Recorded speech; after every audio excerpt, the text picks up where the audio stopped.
So we are back with USA Today bestselling author Rebecca Paula, who just read a sample from her beautiful book, In Want of a Wife. And there were several things in that scene that stood out to me. There was so much imagery about the nighttime, but there was also that conversation about astronomy.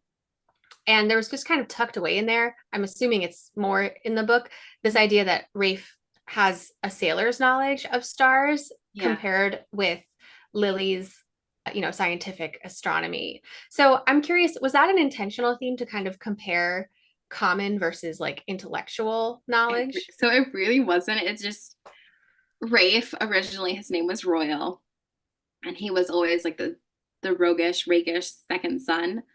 But when I sat down to work on this book, I was like, he needs something. Like he needs to be competent, really, because Mm. then Lily will respect him. And so it just worked out to be that he was going to be this sailor. Yeah. That's so interesting.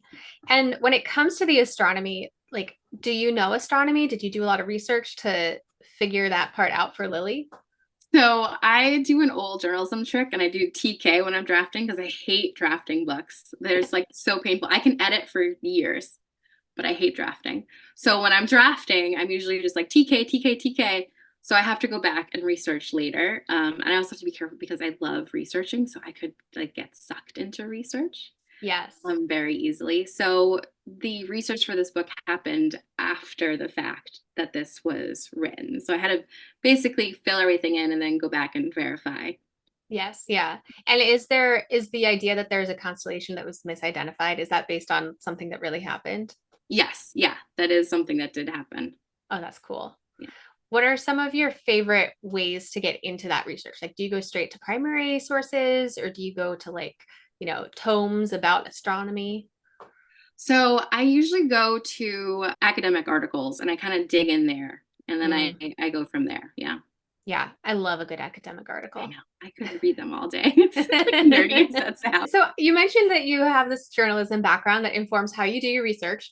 I'm curious, as you've transitioned from journalism to romance writing, or maybe you do them both at the same time as part of your life, do you feel that there are any strengths from journalism that have informed the strengths of your romance writing? Oh, that's a great question. So I've been a journalist for a very long time. I started when I was 16. I worked at my local paper and then I was editor before I went to college for journalism. Wow.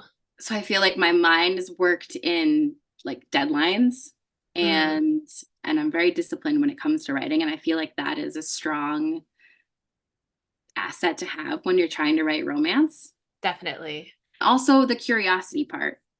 Like I love to write and get to know my characters and I think that's why I love editing so much is because that's usually where I fall in love with my characters Mm, and I get to ask why a lot and like wonder like and poke and prod and like see like how they tick.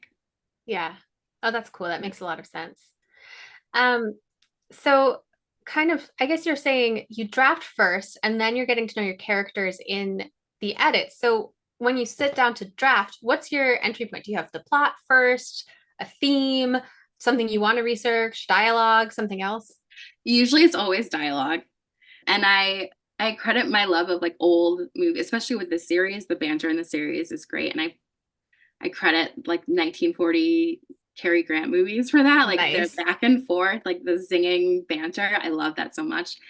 So I'll hear my characters talk back and forth.